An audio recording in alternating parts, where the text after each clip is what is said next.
Hey there, it's Uncle Unit, and welcome to Based on True Events, a series where we listen to true stories submitted by the viewers of this channel, reminding you that it's a scary world we live in. And anyone can encounter dangerous situations, and I hate to be the bearer of even more bad news, but there is more to worry about than the guy hiding in the bushes outside your window at this very moment. How does he know?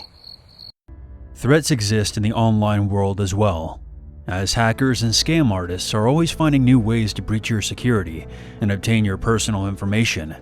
Some of you may recall a few months ago my official Instagram page was hacked.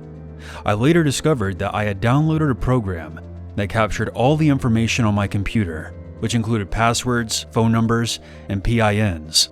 This allowed them to bypass all the security measures and get access to my account, locking me out for good.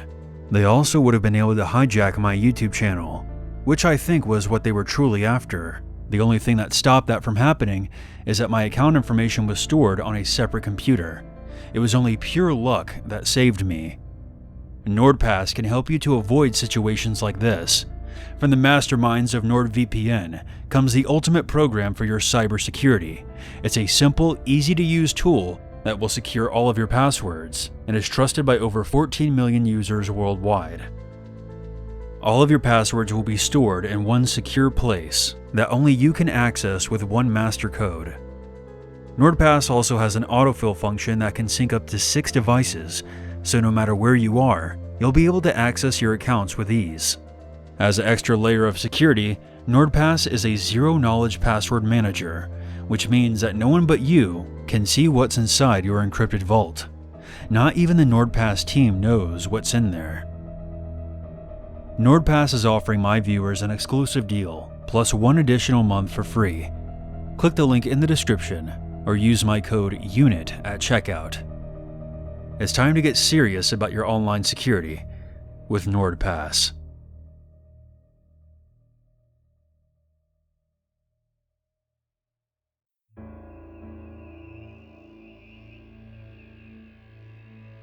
This happened to me when I was in 5th grade. I was a safety patrol. My job was to assist the 1st grade teacher dismiss the kids for the day. After I was done, I would usually go to the other side of the school, where there was a library, and I would wait there with my brother for our parents to come pick us up. To better understand what happened that day, I have to explain the layout of getting to the library from my school. I would come out of the side and walk over to a fence that separates the school from the library. There was a bush with a small space that I would usually use as a shortcut, as opposed to walking the length of the fence to get to the front entrance. When I was done helping the teacher, there was mostly nobody left in school. I was always the last one to leave, as I'm the only safety patrol who isn't picked up from school.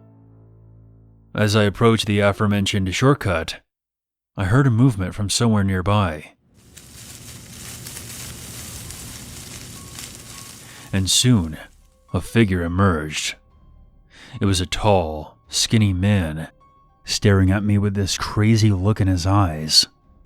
The man appeared to be severely disheveled, as if he had just taken a nap inside of a dumpster. I was a bit freaked out because he seemed to appear out of nowhere. I started walking faster. I then heard running footsteps coming right towards me. Without looking, I began running. I made it to the bush where the shortcut was, and I forced my way through. I got a few scratches in the process, but I was still running. I finally looked behind me and saw the deranged man struggling as he made his way through the bushes. Since I was smaller, it was a lot easier for me. The man ended up getting stuck and was out of breath. I used this opportunity to make my way into the library. As soon as I was inside, I hid behind my brother, who was on the computer. He was too occupied to see that I was in a panic. The man soon appeared outside of the front doors and then made his way inside. He then began searching the aisles of books, looking for me. He turned and made direct eye contact with me, but quickly noticed my brother, who was still staring at the computer screen. The man then saw that there was other people in the library. He then flashed me a hateful look, then left. After he was gone, I told my brother everything, but he didn't believe a word of it and went back to playing on the computer. In hindsight, I now know that I should have just told someone besides my brother right when it happened, maybe a library employee or the nearest adult. When my parents came to pick us up, I told them what happened. My parents were shocked and immediately told the librarian. She picked up the phone and called the police. They arrived soon after and interviewed me. The next day I had a meeting with a safety patrol group, and they were surprised because this school was considered one of the safest in the county. My mother was furious, and she told them from that day forward, a teacher would have to supervise me when I walked over to the library. A couple of days later, I was called into the head office during the school day. Some detectives came in to show me some surveillance footage from the library. They told me that they were doing everything they could to find the man. A kidnapper on school grounds is something that law enforcement does not mess around with, especially when the word gets out and other parents hear about it. A couple of days later, I was in the library again, waiting for my parents to come pick up my brother and I. I was reading a magazine, and I looked up, and I saw that same man. My blood ran cold. It was the same guy. I'll never forget his face as long as I live. He looked normal this time, and had a young girl with him.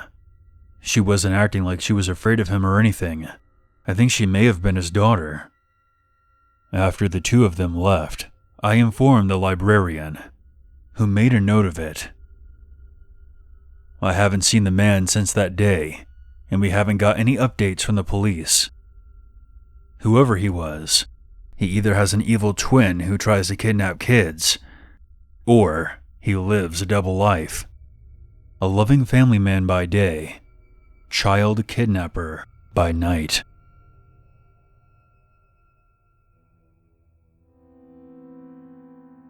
The story I wish to share with you today isn't your typical story that you will hear on this channel.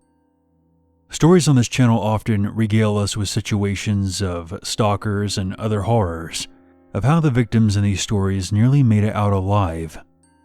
What we never hear, though, is the stalker's side of the story. If you were to pin an element of horror to my story, it would be that of a ruined reputation caused by exaggerated harms from a supposed victim. Being falsely accused of something should scare anybody, but we never stop to consider that there are two sides to every situation. Now, don't get me wrong. I think stalking is wrong. I think every person has the right to feel safe and unannoyed.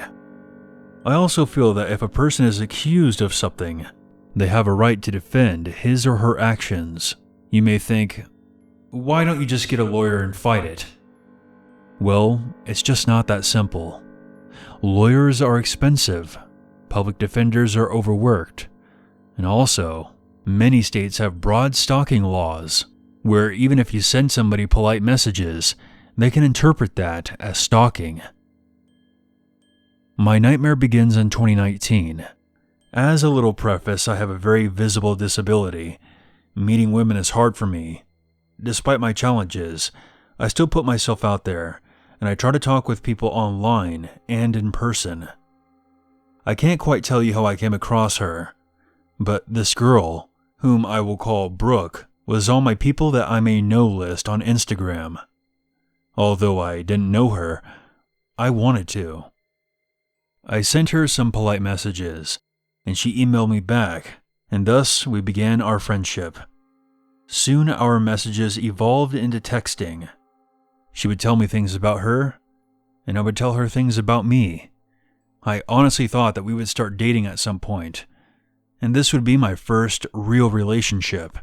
Out of nowhere, she dropped a bombshell on me that she was starting to see another guy. I was crushed.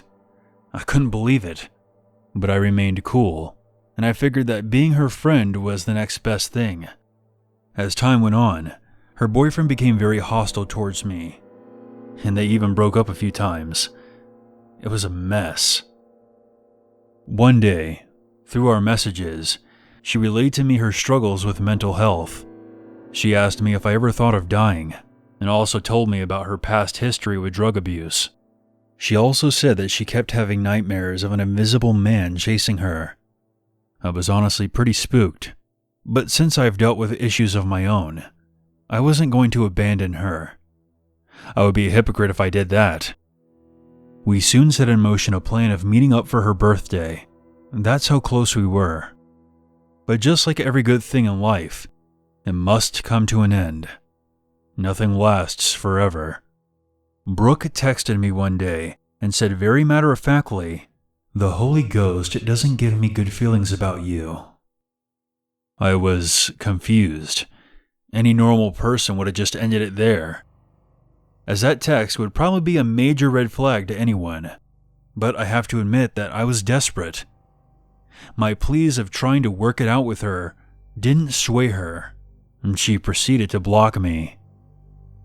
I am ashamed to admit it, but I have mental problems of my own, and I guess her blocking me caused me to have a breakdown. I tried emailing her, explaining how hurt I was, but she didn't reply. I was devastated. I would stay up at night hoping that she would respond, but she never did. I know at this point in the story I probably sound like an obsessed loser, but I still feel that my actions were not that of a stalker, because I never threatened her, nor did I do anything that would cause fear. I was simply trying to work out a problem. Isn't that what people who are in friendships are supposed to do?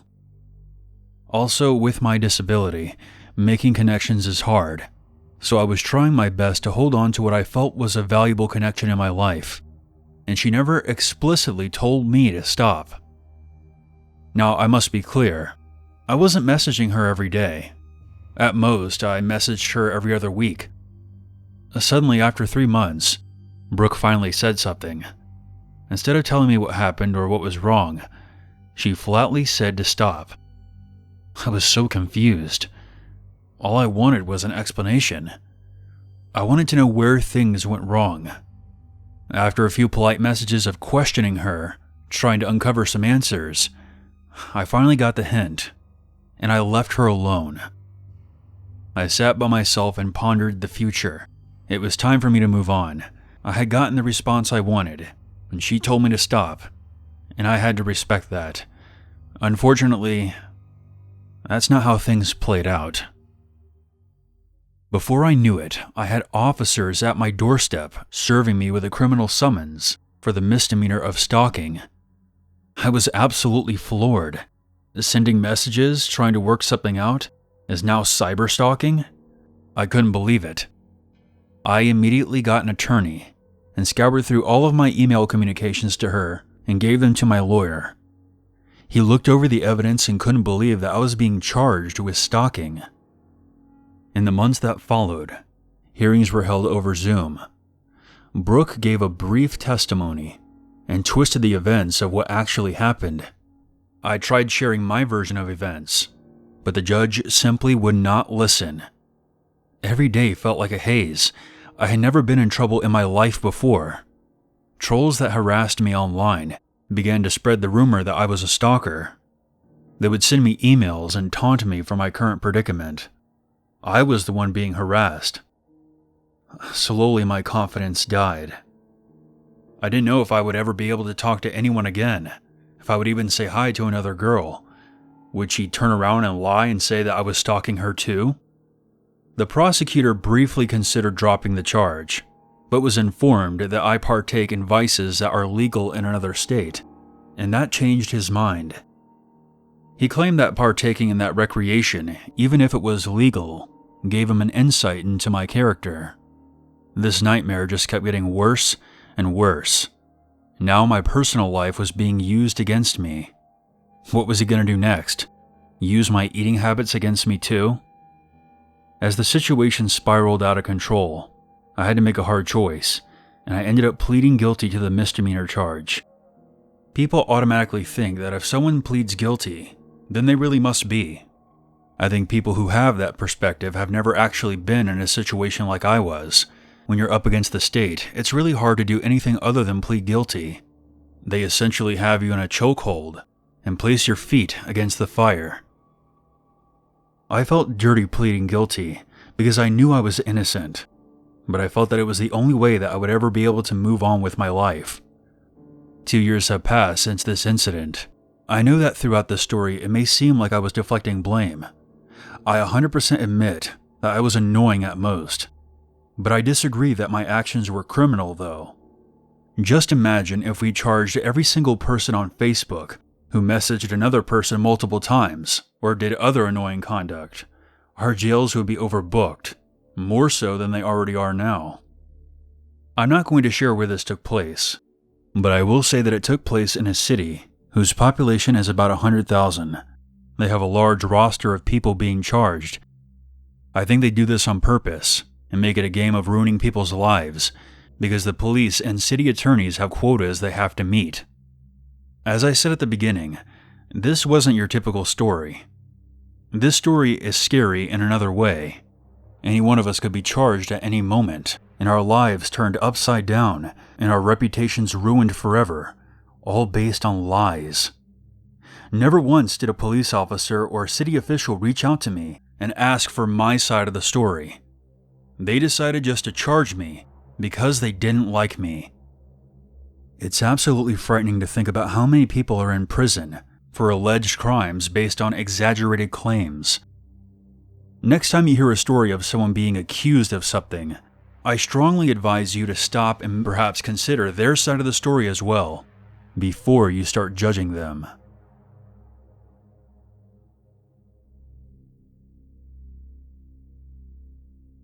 This story happened in the fall of 2009, when I was in my senior year of high school. I grew up in a small suburb in Utah, and I've played football for my entire life.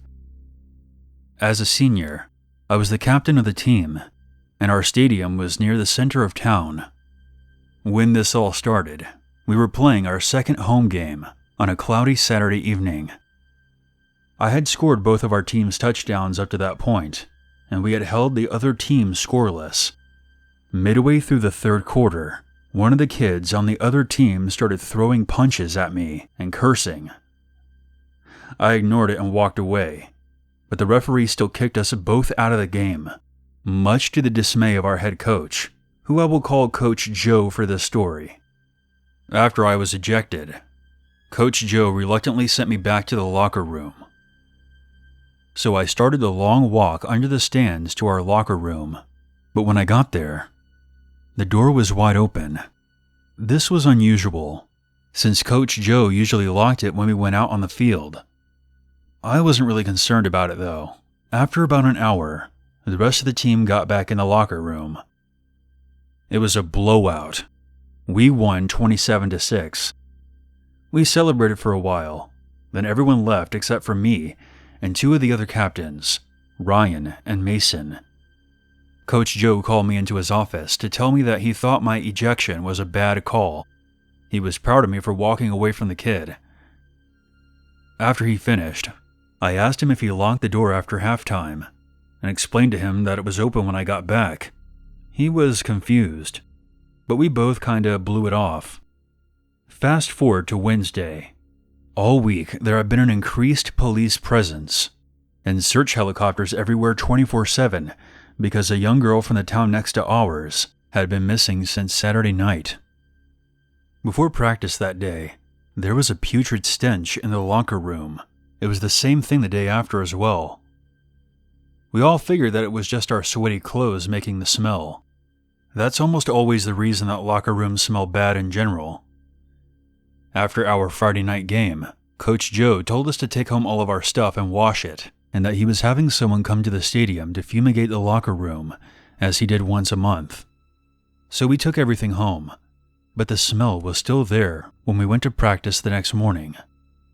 We were able to put up with it for a bit, but eventually, it got to be too much, and every inch of the locker room smelled like a sewer. It was so bad, about 10 of my teammates had gotten sick from it. along with 3 of the assistant coaches. That week, we had another home game. We were in what was usually our guest locker room, which smelled like perfume in comparison, while our opponents were behind the snack shack. We ended up losing this game, 17-3. Coach Joe told us that we were off for the weekend, but that he wanted me, Ryan, and Mason to help him find the smell in the locker room. So we met him there around 5 in the afternoon and started looking. We looked around for about an hour, and we couldn't find the source of the horrid smell.